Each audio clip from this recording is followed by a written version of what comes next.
నమామ్యహం గురునిత్యం సర్వవేదాంతపారకం సూర్యశ్రీ వెంకటాక్షించ లోకకళ్యాణకారకం గౌతమాన్వయ సంజాతం శివార్య గురోత్సుతం మంత్రార్థాది ప్రదాతారం అప్పకుండార్యమాశ్రయే. గౌతమాన్వయ సంజాతం వెంకటార్య గురోత్సుతం రామానుజార్య సశిష్యం రామానుజమహం భజే. గౌతమాన్వయ సంజాతం రామానుజ గురోత్సుతం వెంకటార్యమహం వందే భ్రాతరం చింతితార్థతం. ఒకే కుటుంబంలో నాకు తెలుసుండి నలుగురు మహానుభావుల ఆశీర్వచనాలు పొందినవాడిని. ఇద్దరు తాతగారులు, తండ్రి గారు, అన్నగారు. వాళ్ళ స్తోత్రం చెప్పుకుని సహదేవుడి వైభవంలోకి 126వ భాగంలోకి టీకేవి ఆర్పి 126 దాంట్లోకి ప్రవేశిస్తున్నాం. సహదేవుడు చెప్పిన మాట ఒకటే, గోవుల క్షేమమే నా క్షేమము. ఎప్పుడూ నా భావనదే. అదే మనకి వేదంలో కనిపిస్తుంది. అధర్వణ వేదంలో, గోవులారా మీ క్షేమమే మా భాగ్యముగా మేము స్వీకరిస్తాం. ప్రజావతీ సూయవసే రుష్యంతీ శుద్ధ ఆపః సుప్రపానే పిబంతి మావస్తేన ఈశత మా అఘ శంసః పరివః రుద్రస్య హేతి పృణక్తు. ఓ గోవులారా, ప్రజావతి సూయవసే రుష్యంతి, మీరు చక్కటి ప్రజలు కలిగి ఉండాలి, సంతానము కలిగి ఉండాలి. సూయవసే రుష్యంతి అంటే సస్యశ్యామలమైన ప్రాంతంలో హాయిగా మేస్తూ ధ్వనిస్తూ ఉండాలి. శుద్ధ ఆపహ సుప్రపానే పిబంతి, మంచి నీటిని, దోషములు లేని నీటిని. మీరు ఎప్పుడైనా కానీ పల్లెటూళ్ళకి వెడితే వేసంకాలంలో కాలువలు కట్టేసి తర్వాత కాలువలు వదిలిపెడతారు, నీళ్లు వదిలిపెడతారు. ఆ సమయంలో ఆవులు గక్కుని నీటిలోకి వెళ్ళవు. అప్పుడే నీళ్ళు వస్తున్న కారణం చేత రుచిలో తేడా ఉంటుంది. అప్పుడు కాపలా వాళ్ళు వెళ్ళి నీళ్ళలోకి వెళ్ళి ఇలా రుచి చూసి ఇలా అంటే వస్తాయి. అదనమాట. శుద్ధ ఆపహ సుప్రపానే పిబంతి, బాగుగా మేతమెయ్యాలి, మీరు మంచినీళ్ళు తాగాలి. మావస్తేన ఈశత, మీకు దొంగలు ఎవళ్ళు కూడా మీకు అధికారులు కారాదు. అందుకనే కౌరవులు వచ్చి ఉత్తర గోగ్రహణం దక్షిణ గోగ్రహణం చేస్తే అది లేకుండా జరిగింది సహదేవుని ఘనత వల్ల. మా అఘశంస, మీకు దుర్మార్గం చేయించుకున్నవాడు ఎవడైనా కానీ దెబ్బతినాలి. ఇదే అక్కడ కార్తవీర్యార్జునుడి ఘట్టంలో, విశ్వామిత్రుని ఘట్టంలో, మరో చోట జరిగింది. ఇదే జరిగింది. అంచేత మా అఘశంస వరివః పరివః రుద్రస్య హేతి వృణక్తు, మిమ్మల్ని ఎప్పుడూ కూడా పరమశివుల వారి త్రిశూలం వంటి ఆయుధము కూడా ఎప్పుడూ మిమ్మల్ని ఇబ్బంది పెట్టకూడదు. అంతేకాదు, ఆ ఇమం భజ గ్రామే అశ్వేషు గోషు నిహి తం భజ యః అమిత్రః అస్య వర్ష్మా. ఓ ఇంద్రుడా, ఈ రాజుగా ఉండే దేశం లోపల అశ్వములతో గోవులతో సంసృష్టిని చేయవయ్యా.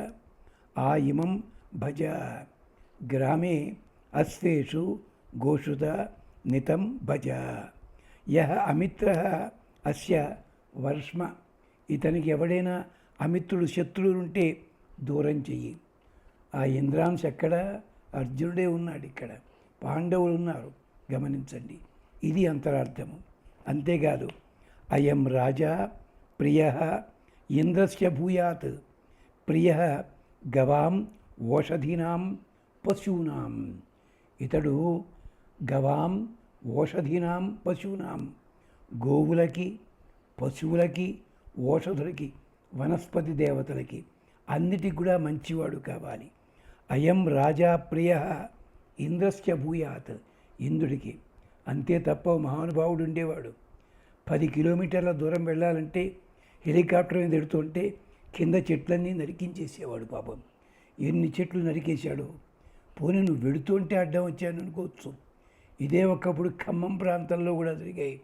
ఏదో ఒక సభ పెట్టుకున్నారట ఒక పార్టీ వాళ్ళు. దానికోసం 500 అద్భుతమైన చెట్లని నరికి పోగులు పెట్టారు. రోడ్డు వెడల్పు చేయాలనే పేరుతోటి పెద్ద పెద్ద చెట్లు 50-60 ఏళ్ళున్నవి నాశనం చేశారు.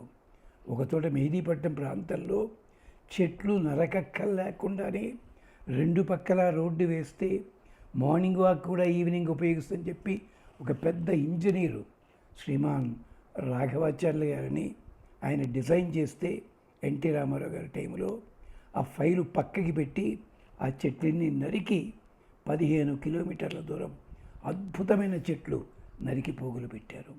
ఇలా ఉంటాం మనం ఎప్పుడు కూడా. అందుకనే ఒక ఇంగ్లీష్ కవి ద ట్రీ అని కూడా రాశాడు. నరకడం 2 నిమిషాలు, పెంచడం ఎన్నాళ్ళు పడుతుంటారు దుర్మార్గుడా. అది అదే అంటున్నాడు. ఆ ఇమం భజ గ్రామే అశ్వేషు గోషు నితం భజ అమిత్ర అసువర్ష్మ. ఇతని రాజుగారు ఉండే క్షేత్రంలో గోవులు అశివులు సంశ్లిష్టునిగా కావాలి. అంతేకాదు శత్రువులు దూరం కావాలి, ఏమీ కలగకూడదు. అయం రాజా ప్రియ ఇంద్రస్య భూయాత్. ఇంద్రుడికి ఇష్టమైన వాడు కావాలి.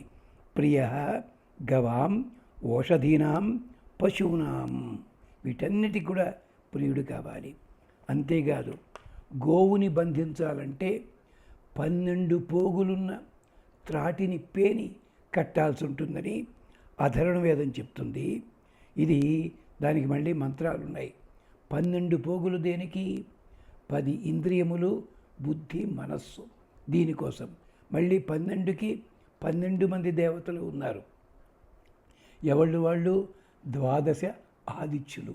ఇదంతా యజుర్వేదంలోను అధర్వణ వేదంలో ప్రత్యేకించి 5వ కాండ లోపల 8వ ఘట్టం లోపల చెప్తారు ఇది.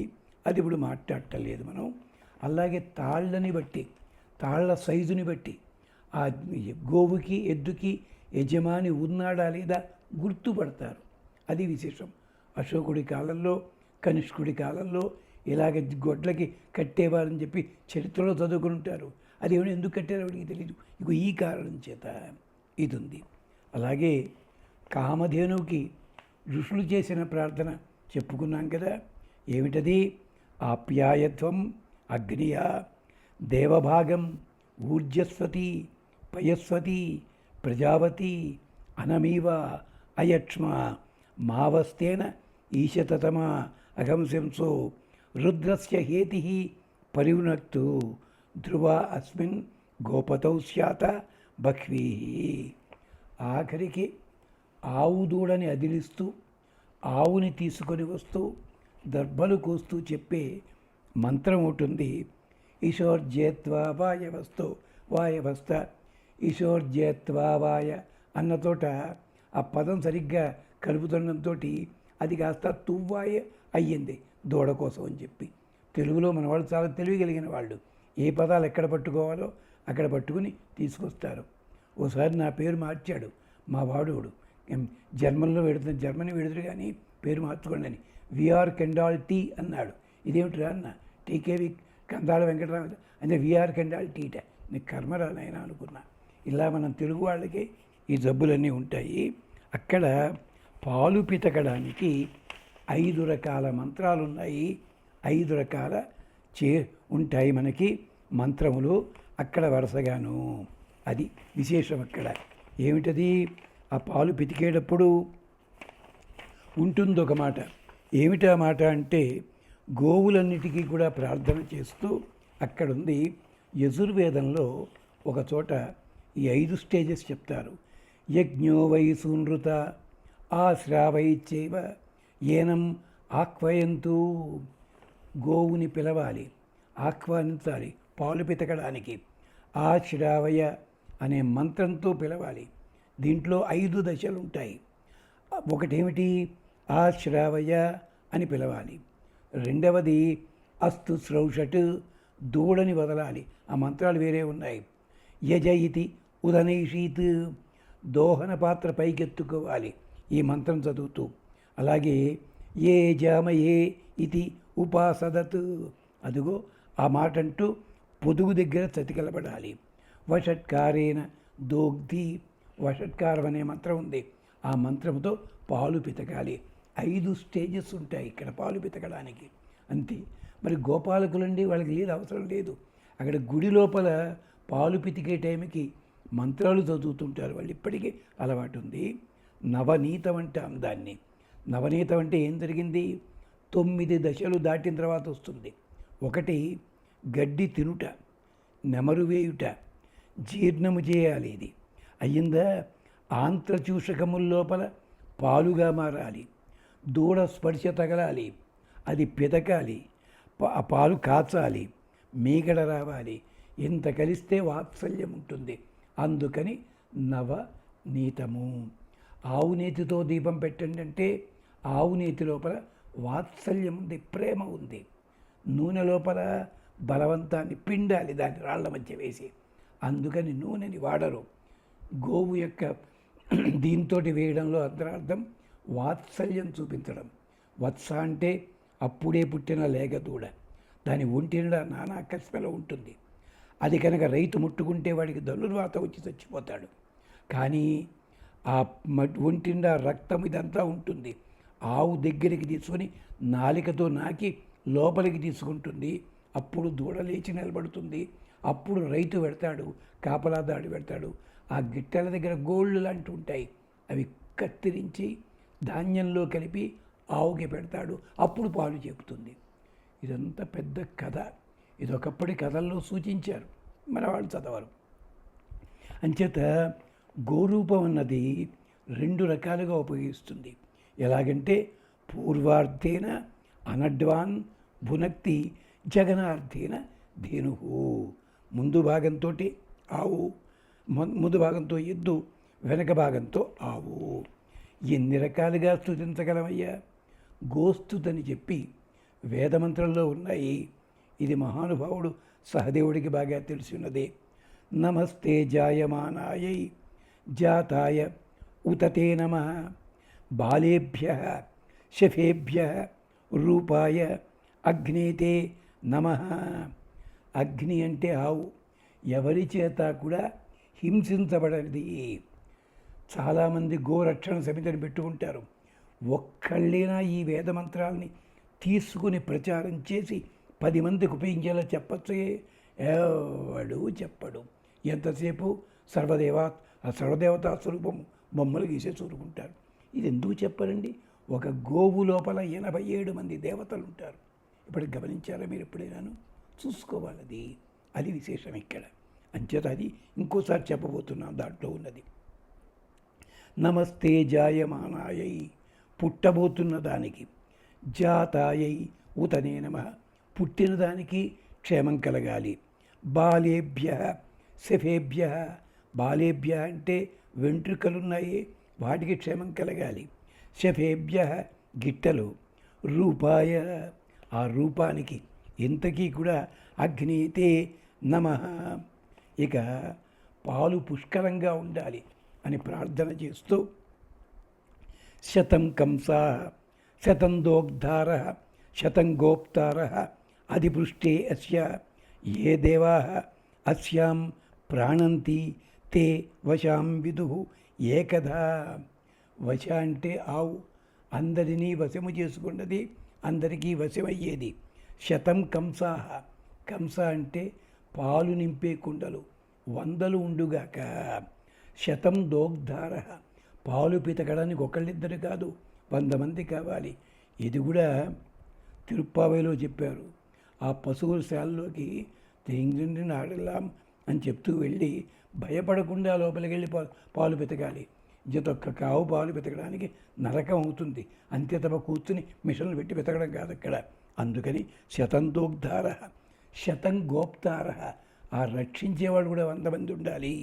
అధిపృష్టే అస్యాహ, దీన్ని కాపాడడం కోసం ఉంటారు. ఏ దేవా అస్యాం ప్రాణంతి, దేవతలంతా దీనికి ప్రాణములు ఇస్తారు, ప్రాణం పెట్టుకుంటారు. యజ్ఞపది ఇరాక్షీర స్వధా ప్రాణ మహీరుక, ఇది భూమండలంలో ప్రసిద్ధి వహించిన జీవి. వశ పర్జన్యపత్ని దేవానప్యేతి బ్రహ్మణ. ఇది పరమాత్మని కూడా చేరుకోగలిగినది, అలాంటిది ఇది. అందుకనే భూదేవి గోరూపధారిణి అయ్యి దేవతలకి పరమాత్మ దర్శనం ఇప్పించింది. అగ్ని గోరూపమెత్తి దేవతల సేనాపతి అయ్యాడు. జమదగ్ని, వశిష్ఠ, ఈ కథలన్నిటిలో కూడా దేనివే ప్రధాన పాత్ర. గోవు మీదే అందరూ బతుకుతారు అనడానికి అథర్వణవేదం ఒకటి ఉంది చూడండి, ఓ మంత్రం. వశం దేవా ఉపజీవంతి. దేవతలందరూ ఈ దీని ద్వారానే బతుకుతున్నారు. సహదేవ అన్నాం కదా, యజ్ఞ ప్రక్రియ అన్నమాట. అంతేకాదు వశాం మనుష్యా, మానవులు కూడా. వశాయిదం సర్వం అభవతు, ప్రపంచమంతా దీని నుంచే వచ్చింది. యావత్ సూర్య విపశ్యతి, ఇది రాబోతోంది. ఇంకో మంత్రం మనం చదువుకోబోతున్నాము. ఏమిటది? ఒక చక్కటి మంత్రం మనకి తైత్రీయంలో కనిపిస్తుంది ఆ మంత్రం. అది కూడా చెప్పుకుందాం నెమ్మదిగాను. అది ఎలాగా? చత్వారి శృంగ త్రయోశ్చ పాద ద్వే శీర్షే, అది అక్కడ చెప్పుకుందాం మనం. అలాగా నింగినున్న దేవతల నిజవాసమిది. అగ్ని అనుత్వా ప్రావిశతు, అగ్నిదేవుడు లోపల చేరాడు. అను సోమో వసేత్వ, సోముడు నీ లోపల ప్రవేశించాడు. ఊధస్థే భద్రే పర్జన్య, మేఘమే నీ పొదుగు కింద మారాడు. విద్యుతస్తే స్తనావశి, అమ్మా విద్యుత్తు మెరుపులు నీ చూషకములయ్యాయి, అంటే పొదుగు లోపల ఉండే అవయ్యాయి. అల్పా ధారలు వచ్చేదనమాట, చూచుకములు అవి కింద మారాయి. గోవులు ఇచ్చే ఫలితం ఏమిటో తెలుసునా? అంటే అపత్వం దుదుక్షే ఉర్వర అపరావసే. అమ్మా జలమును కురిపించి నువ్వు ఈ భూమండలం మీద ధాన్యాలు పండిస్తావు. తృతీయం రాష్ట్రం దుక్షే అన్నం క్షీరం వసేత్వం.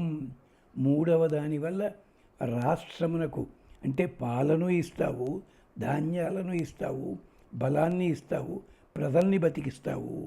వశాయా జజ్ఞే ఆయుధం తత చిత్తం అజాయత, దీనివల్లనే ఆయుధం పుట్టింది.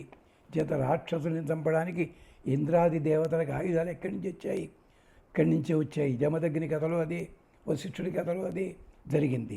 అంచేత తత చిత్తం అజాయత, అప్పుడు ఆయుధాన్ని ప్రయోగించే లక్షణం ఏందో అది అక్కడి నుంచి వచ్చింది. ఆస్న తే అభవన్ గాథా, నీ ముఖము నుంచే రకరకాల గాథలు, రకరకాల కథలు ఇవన్నీ వచ్చాయి. ఉష్ణిహాభ్యో బలం వచే, నీ కంఠం నుంచి బలమన్నది ఉత్పాదనమయ్యింది. పాజస్యాత్ జజ్ఞే యజ్ఞ, నీ పొదుగుంది చూచావా, దాని నుంచే యజ్ఞము పుట్టింది. స్తనేభ్య రశ్మయ తవ, ఆ పాదధారలు కలిసి ఉన్నాయి రశ్మయ, కాంతి కిరణములు.